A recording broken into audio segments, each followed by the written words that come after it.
What's up guys and welcome back. Today this video we're going to be discussing Castle Rock episode 7 titled The Queen. Now after the mindfuck of last episode, this one is definitely a mindfuck, but this one is like a character centric episode. This one pretty much focuses solely on the character of Ruth Deaver. So this episode primarily focuses on Ruth Deaver, and we found out last episode that this is going to have something to do with like time travel or slipping through time and how this has affected her mind. At the end of the last episode we find out that the house is smashed up and Nick's hand's bleeding and Alan is there to see what's happening, and we don't know what happened. And this one obviously we find out what happened. So the episode starts off with Ruth and she's hiding in like a little room. We can't really tell whereabouts it's in the house, if it's in the basement or if it's just in a separate part of the house we haven't seen yet.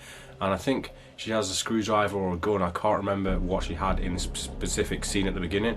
And she's hiding in the house, so we would assume at the beginning she's hiding from Nick. And straight away this flashes to a flashback scene. I'm assuming it's not too far after Ruth's diagnosis of having dementia or Alzheimer's or whatever it is, because Alan has gone out and he's bought her a chess set, which is the one we've seen throughout the series so far. And he's obviously bought this to try and help her with making her mind stay sharp. And it's quite sweet how he's gone out and done that. I kind of like Alan a lot this season. I think he's like a really good character.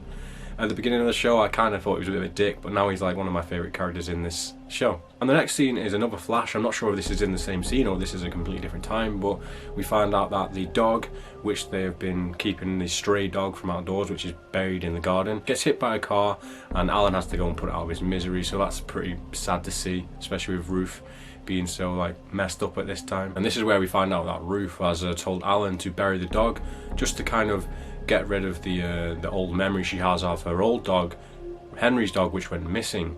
But we actually find out that the dog isn't exactly missing because Ruth found poison in the bin, which was like a rat poison or something, so the dog was poisoned. And we find out later in the episode that it was actually Matthew Deaver who killed the dog. So she's tried to bury this new stray dog to kind of make up for what happened to her old dog. Now this plays a big part into the latter part of the episode, and I'll get to that when we get to that part of the story. Next up we see Alan and Ruth, and I'm pretty sure this is the same place where Henry and Nick were both like given the memory test thing, and they're trying to do the same with Ruth, but she doesn't really remember the words that she's been told in the first place, so she doesn't really know what's going on here. And Alan is there to step up and defend her when she's trying to tell her like that she needs someone to look after her, and maybe she needs to move out to like a care home, and Alan just makes him leave because he's not having none of that. And he's so like crass. That's what I love about Alan. He doesn't give a shit. And when they're walking back to the house, he's like I don't give a shit how many fucking degrees she has on her wall. And what I didn't realise straight away was that this is actually a scene from earlier in the season, possibly episode 2 or 3, and I didn't realise until he started actually talking. And Alan reminds her about the time when he first moved back into town and asked her what she said, and she said, "Please don't leave." And that was like a really sweet scene between them two, and I think I didn't really pick up on how like their relationship was in that episode until now, because after what we've seen it kind of makes a lot more sense how like close they are.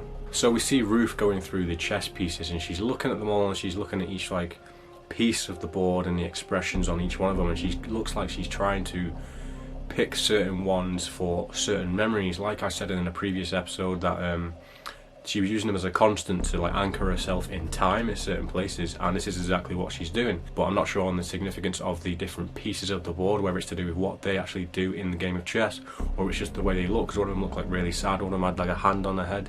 And obviously with the episode being the Queen, we assume she is the Queen because she has the ability to go between times, forward and backwards. So she has all the powers of the chess piece, so I'm not sure if that's the one she keeps with her or not. Another interesting thing is that when she actually goes back in time, we see the next flashback is where she's watching herself tell Henry a story which is about a kid being abandoned in the woods and eaten by animals, which is a coincidence. But it seems that Ruth is watching herself tell the story, and it looks like the one who's actually telling the story can see present day Ruth, so I'm not sure if they kind of know about this power, if she's always known about it since it started happening, and then they can kind of like communicate with each other. We see Henry, Ruth and Matthew in the church, and Matthew's giving like a sermon or a speech, and we see Alan, a young Alan there as well, and he is like looking back and smiling at Ruth, and she's kind of looking at him too. And we definitely get the sense that Matthew Deaver is very like insecure and jealous of what's happening. Maybe he knows that she kind of likes him because he keeps looking at them two, and he kind of puts him off his game. So he's obviously going through a lot with his relationship at this time.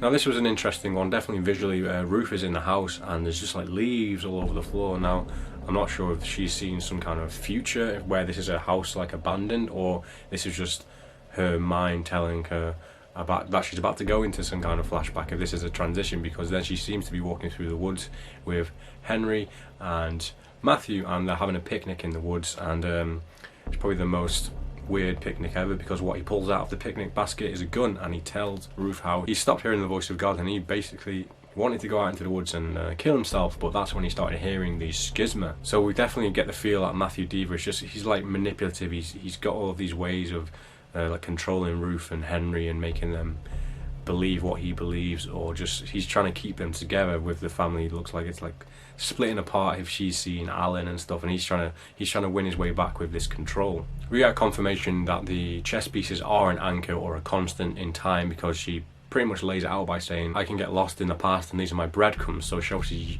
looks around the house in certain places of where she's placed them to figure out where she is and how to get back to the present day, or wherever she wants to go in time. So that's really interesting, and that's a really cool power to have. She can basically live forever. As long as her life, as long as she doesn't die, she can live in any time period, I guess. Now we get a bit of a weird scene with Wendell, because she's told Wendell about the pieces and all of this stuff that's going on, and he kind of relates it to this video game he's playing on his phone. So his time usage on his mobile phone isn't all a waste of time. So he's showing her this like altered reality game where he's walking around the house and he's like shooting these things called time walkers, which are look like demons. I can't remember exactly what he's saying, but he's saying they can go through time, and something about how they have to defeat the nemesis. I'm gonna have to watch that back, because that's probably gonna play into how they defeat whatever the antagonist of this show is. She gains some like inspiration for this about how she needs to stay on top of her form, so she decides to stop taking her pills to stay sharp so she can deal with whatever is happening. Which goes into the scene from last episode where she's dropped all of the pills on the floor. She was actually trying to throw them all in the bin, and this is where Nick actually walks into the house. Now that's one thing that's cool about this episode, is there are a lot of scenes from previous episodes, but we get to see them in an entire different light because they are from Ruth's perspective. One part where Henry is talking to Alan when he first got to the house. When you actually watch the scene in the previous episode, you get to feel like, oh, Ruth's just like having like a moment, she's doing it crazy, but she's actually running into the back to check if the gun is on the mantle to see if it's where she's in time. So we get a whole new light on Ruth, and that she's not just this woman who's going through these troubles, she's actually trying to stay sharp and trying to remember where exactly she is.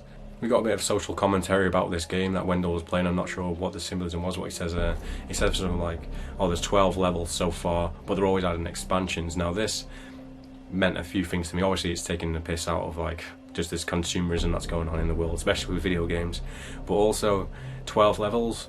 I've not read the Dark Tower fully, but I know there's something like the levels of the tower, so I'm not sure if there's 12 levels of the tower, or also if it's just like a reference to the TV series. There's only 10 episodes, but they're always making expansions, like new series, so that was quite kind of cool. I guess that's, you take what you will from that meaning. So next up, this was a bit confusing. This is where Nick walked into the house, started taking his coat and his boots off. Now Ruth actually sees Matthew Deaver here. Now this is where I start to get a bit confused, whether he was portraying himself as Matthew Deaver, or she was just seeing it because of whatever's going on with his time slip. Now Wendell actually said that the time walkers can make themselves look like anything, so is Nick a time walker also? It would make sense, he doesn't age, and if he can portray himself in any way possible, then he could possibly be this really fucking old dude, but he just makes himself look like Bill Skarsgård. Now this is where a lot of the intense scenes from this episode happen. This is obviously happening at the time where Alan is out getting the car, so Ruth is at home and she's with Nick, and Nick he's doing all this weird stuff. He puts on this vinyl from this music which sounds like it's from the 50s. Now this, to me, would make sense if he was locked up when he was in the 80s, when he was like, let's say he's 30 years old in the 80s when he was locked up. That would make his date of birth be in like the early 50s. So if he was actually born in the 50s, and he would have actually known about all of this music, and then maybe whatever happened to stop him aging would have happened in the 80s. So yeah, he could have been born in the 50s, which is why he knows about this music. Then again, he also could be this time walker because he knows everything about Matthew Deaver. He knows about their wedding song. He knows about the stories that Henry and his mother were talking about. So he knows everything, which would make you assume that he is a time walker, or he can see people's thoughts and memories. And this music in this scene, like it's a cool song, but at the same time the beat of it sounds like a heartbeat, and it really makes you feel like the intensity of the scene. Your heart's beating because it's so tense and you don't know what's going to happen to Ruth. And they start slow dancing, which was pretty weird, especially considering like she was so small and he was so tall. I heard someone say something like they'd really struggle to get them both in frame at the same time because of the height difference. Wendell walks in and she pretty much gives him some cash to go spend at the mall just to get out of this house while Nick's there. And he says he doesn't want to leave, but at the end of the day he takes the money and he leaves, which is kind of a bad thing for a grandson to do, unless he's just like sneaking around the house and he's going to save the day. Or maybe he just went to the mall and bought some more video games, who knows. There's a scene where Henry is pretending to be sick so he doesn't have to go to either church or school the next day. I can't remember what it actually was. Obviously they're afraid of Matthew Deaver, and he's pretty much asking his mum not to tell his dad that he's faking it because he knows there's going to be some consequences to what he's doing. And Matthew actually comes in the room and kind of doesn't believe him either, and you can just tell like these two people are kind of afraid of Matthew Deaver just because of how fucked up he is and what he's done. Obviously earlier in the episode when he's like threatening to kill himself, they don't want to be a part of that and they don't want to die themselves, so they kind of have to live with what's going on for now. Henry in the scene actually talks about what's going on with Matthew Deaver, about his thoughts, so I'm pretty sure this is probably like a confirmation that he has some sort of the shine, which is probably why he can hear the schisma. We all thought that anyway, but yeah, this kind of confirms it, that he can feel what Matthew Deaver is thinking about. From this we go to a scene with Ruth at the police station with Alan, and they're basically discussing how to leave Matthew Deaver because they want to be together but they can't because of her relationship with Matthew, even though they know it's all fucked up. And Alan actually suggests just pick out a place on a map and we'll just go. And she doesn't want to leave Henry, but Alan's willing to take Henry with him. Now this was a really interesting shot because she walked out of the police station. This all seemed to be one shot and into her own kitchen, so they really did a good job of making this like flashback memory slip like really creatively look real, because it went from a police station into a kitchen and it seemed like it was all one actual physical set. She goes out into the garden and we have a voiceover of what she was saying before. I think this was about the dog and how it was out in the woods and she was too scared to go and look, and there was vultures going around the trees, and this is actually what happened in the shot. So she was there with her present mindset and she found the chess piece, so she knew she was kind of going in a time slip, but I'm not too sure if she could actually change time and go into the woods and see what's there. I'm pretty sure that might happen at some point. She'll be able to react to all of the things she didn't do in the past and be able to change time, so she'll be able to go into the woods and find out what happened, or she'll be able to leave Matthew and save the day. Who knows if this will have a happy ending with them being able to change time for the good. So creepy ass Nick is doing all of the things he can to keep Ruth in the house and keep her happy, and she says that what she used to do after a day was get a bath. Nick has the creepiest smile on his face when he asks her if she wants him to run a bath, and she says yeah, and he has this creepy ass smile, like who would get that excited about giving a 60-70 year old woman a bath? Nick, obviously. So it seems this whole episode is based around her trying to go through these memories to find out information, and with Nick in the house she wants to go through these memories to find out where the bullets to the gun are, and she wants to find out the combination to the lock in the attic. So she asks Nick because he knows all these things, so she can now get to the attic to open the safe to find the bullets. So while Nick is running a bath, she goes up there to try and get the bullets, but they're nowhere to be seen, so she's kind of fucked. So yeah, she gets into the shower. This was like a psycho-esque scene. She's standing in the shower with this screwdriver that she's picked up. We see it on the little cameras that Nick is walking around the house. She's placed it so she can see when he enters the shower. This is where he gets stabbed in the hand, inflicting the wounds from the end of the last episode, which I always assumed was going to be something like that. He wasn't there to kill her, I don't think. I always thought he probably got injured trying to do something weird, which he obviously did. And then this was another creative time slip sort of visual as well, because after she stabs him, she runs through the house, and this goes in between her funeral party and then her wedding party in like the 70s or something, because everyone's having a good time, and then it goes to all these people being somber and wearing black, and she's trying to squeeze through the crowds of people to get out of the house, which made it all claustrophobic and dreamlike. Another thing to note in the scene is when she's in the shower and she sees Nick in the room and she asks him who is he, and he said I'm smaller than a teacup, which is what Henry said to her in her story earlier. So obviously he can read thoughts and memories, so he knows what they said on that exact date in that location, so he knows everything. Another confusing scene here for me to chew into. I'm not really sure what to say about it, but it is when she confronts Matthew in the kitchen about wanting to leave him and take Alan, and he talks about how she'll never leave because she never does. And there's a scene prior to this where she is running away, she's packing all the bags ready to leave, she packs the gun as well, and for some reason she decides not to, which I'm not sure if this is because of just she loves him and she doesn't want to leave him, or because of Henry. And in the end she doesn't end up leaving, she unpacks her bags and stays, which was definitely a bad decision for her, because her present self is watching this memory back and she's basically begging herself not to stay and to leave, which Really reminded me of the scene in Interstellar with the bookcase, you know which one I'm talking about. Yeah, it was really sad, and maybe we'll see that coming to fruition if she does manage to change things for the good. So in this scene when she's confronting Matthew about wanting to leave, she confronts him about the poison that killed the dog, and he pretty much admits it that he killed the dog. So in this confrontation, I'm not sure if this actually happened because it keeps flicking in between maybe what actually was said and what she wants to ask, and she's getting answers somehow from this fictional conversation. And when she's on about unpacking the stuff, she remembers that she never unpacked the bullets from the suitcase, and the suitcase which was used to bury the dog. So she knows the bullets are out there buried in the garden with the dog. Now this was just a really cool concept of how she can play with time and just be able to find out these answers from memories. So with this new knowledge, she goes out in the garden and digs up the suitcase with the dog to find the bullets, loads the gun, and then this is where the beginning of the episode takes place, when she's hiding out in the garage sort of room away from Nick. This is where the episode really got me now, because she's there, she's hiding from Nick. We don't know what Nick's doing at this time, but someone walks into the garage and she's sitting there with a gun. And this always happens in TV shows and movies, and you don't want it to happen, but it does. People get scared, and she just unloads on the first thing that walks through the door, and unfortunately it's Alan Pangborn, and she shoots him multiple times.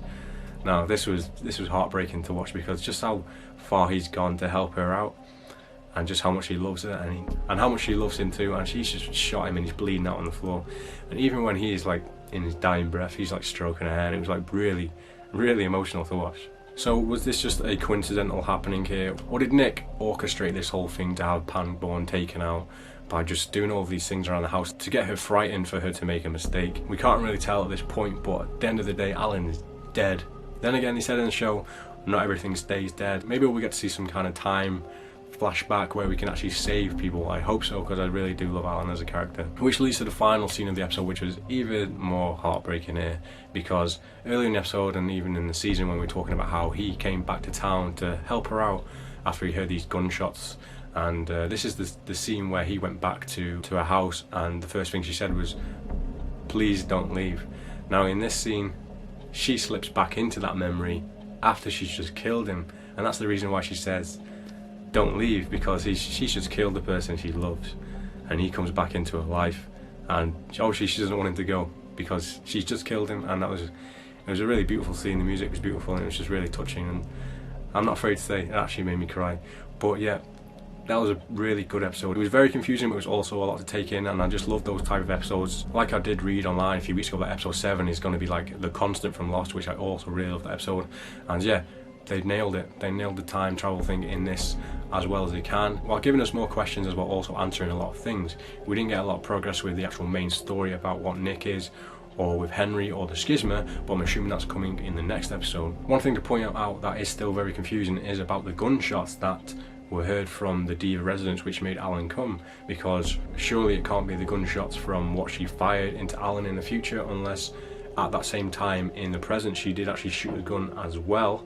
Maybe the time slip like echoed through 2 times and she did actually shoot a bullet at the same time. But that was a bit confusing, and I'm sure we'll find an answer out to that at some point. I really loved this episode. It was very touching, and I can't wait to see what happens next. I hope you've enjoyed this video. I know this is a very confusing episode to talk about, but let me know your theories down below. If you have any questions about the episode, or if you have anything you want to discuss, then yeah, let me know down in the comment section. If this is your first time checking out my videos, then go ahead and check out the rest of my content and subscribe. I'm trying to hit 1,000 subscribers by the end of the year, and at this rate we're probably going to hit that.